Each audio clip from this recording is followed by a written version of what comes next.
All right, hi everyone. I think we'll go ahead and get started. So thanks so much for joining us today. This is actually our first ever Secure Data Kit webinar, so we're really excited to have you all with us. The structure is just going to be a quick presentation on our end, and then I do recognize quite a few names in the RSVP list and imagine that many of you have some firsthand experience with this topic. So I'd love to include some time at the end as well for any questions you all may have, as well as an opportunity for you to share your own personal input and experiences on going out into the field. So before we dive in for any new faces that might be out there, I do want to quickly just share a little bit about who I am and what Secure Data Kit is and why we're hosting this event today. So my name is Nikki Putnam, and I head up customer success for our team, which means that I get to regularly interact with all of our amazing clients and ensure that everyone has the tools and resources at their fingertips to be successful using SDK. Also on the call, and most of you have probably interacted with her before, is Emily Tangala, who is head of product here at SDK. And just a quick background on what Secure Data Kit is for anyone who might not know. It's a data collection and analysis platform. We're primarily used by global health experts and NGOs. Some of our notable partners are the CDC, WHO, Task Force for Global Health, the Bill and Melinda Gates Foundation. I could go on and on and on. But in our work with all of these amazing people over the years, we've accumulated a little bit of knowledge for what it takes to go and collect data in the field successfully, and that's what we're here to talk about today.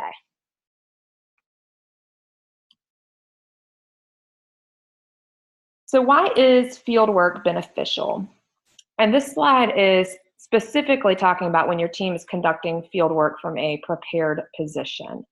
So one of the primary reasons for going out into the field is to conduct surveys, gather information and data that will help answer one or many key questions for your team. Another huge benefit is the opportunity to interact with the local community. So we always say that there's really just no better way to make an impact than to pick up and go, because there's no substitute for face-to-face time and interaction.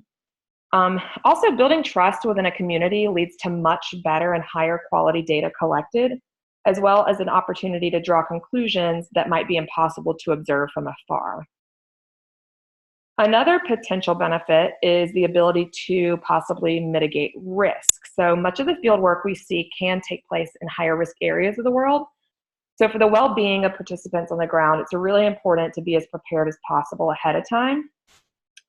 This could be in a physical sense, so bringing along the proper gear and equipment, as well as in more of an emotional sense, so properly training your team ahead of time and establishing some rapport with the local community before you go. And we'll talk a little bit more about each of those things here in a minute. And then the last thing, which is kind of the ultimate goal here at Secure Data Kit and for many of our clients, which is transforming lives. So successful trips out into the field will result in a better understanding of the landscape where you're making an impact and provide more opportunities for transforming the lives of those wherever you are. So now we'll talk a little bit about some of the recommended equipment to take out into the field with you for data collection. So the first thing is just appropriate phones, tablets, whatever device you prefer with a reliable battery. I did make a note here as well that in some instances, depending on what type of data it is that you're collecting, you want to make sure that your devices have cameras for collecting images as well as capabilities for collecting video or voice recordings. Also, we do have a list here at Secure Data Kit of some recommended devices that our clients have found to be really great, affordable options for fieldwork. So if anyone's interested in that, just reach out to us and we can give you some recommendations there. Some other things are portable chargers to extend battery life for your devices.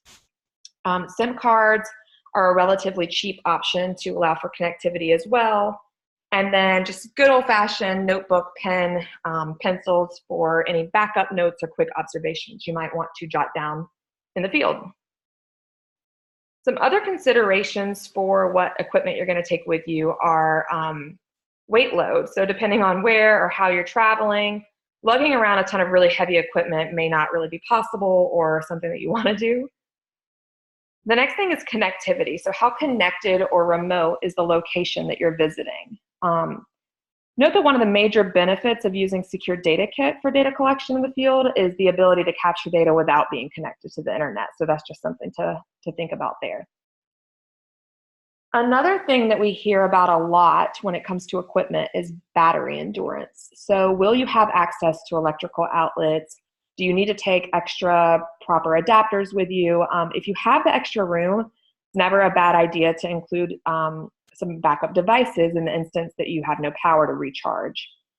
Another tip is locking phones down to prevent users from installing like random weird apps that are going to suck the battery life out of the devices.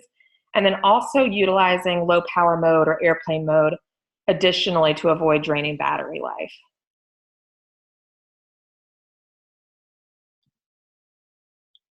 All right, so now we'll talk a little bit about training your team before you go out in the field. So the first thing is just ensuring that everyone on your team has that proper equipment that we just talked about in the prior slide and that everyone knows how to use it. You also want to make sure that the team is trained to use whatever data collection platform you'll be using for the project. If that is Secure Data Kit, we actually provide documentation for how to download and use the tool, which is something that's really easy for you to distribute and share with your team. You'll also want to get your team really comfortable with the questionnaire itself. Sometimes there can be really complicated skip patterns or things like that, and they need to know what to prepare for. And really understand the purpose of each question, and be sure that you clearly outline expectations for how to collect the data and input consistent data across interviewers. And then the last thing is just test as much as possible. So we recommend doing test runs prior to traveling and then also on location if possible, which will help identify any potential problem areas within your survey, such as unanticipated interpretation issues or cultural objections to certain questions.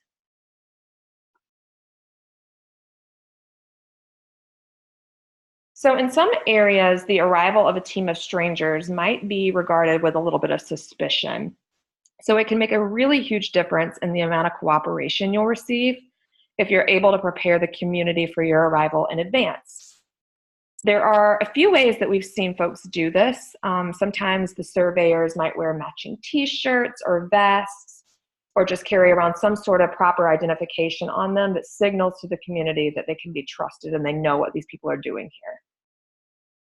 It's also a good idea to contact the local authorities where the survey will be carried out so that you can be really proactive in being transparent with details surrounding your visit, when you're planning to arrive, when you'll be leaving, and exactly what you'll be doing while you're there. And then the last thing is just using the local community to support your trip. It can go a long way in building rapport if you use them, if you need local guides or translators or even things like arranging transportation or accommodations.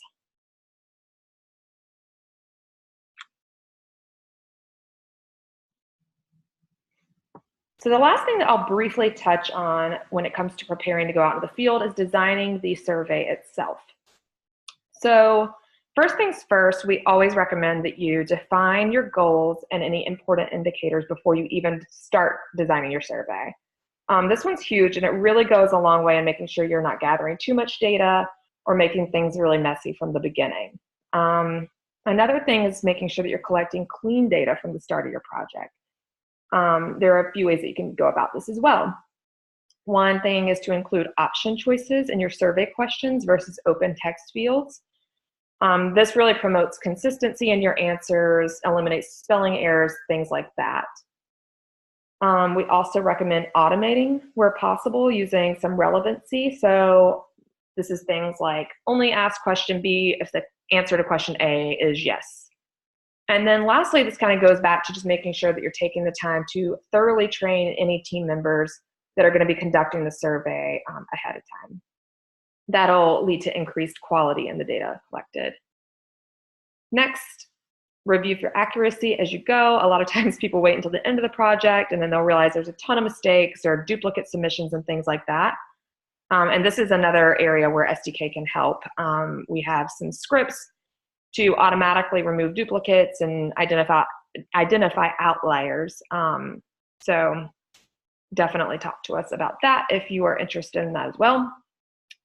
And the last thing is just ensuring that data is easily accessible to your team. And in this next slide, I included a sample of a dashboard, which is a really great way to do that. And a lot of our clients use something like this to help your team visualize how your data collection campaign is performing as the project goes on. This can be really invaluable for decision making, and it's just a really great feature. So I think that concludes our presentation part of this.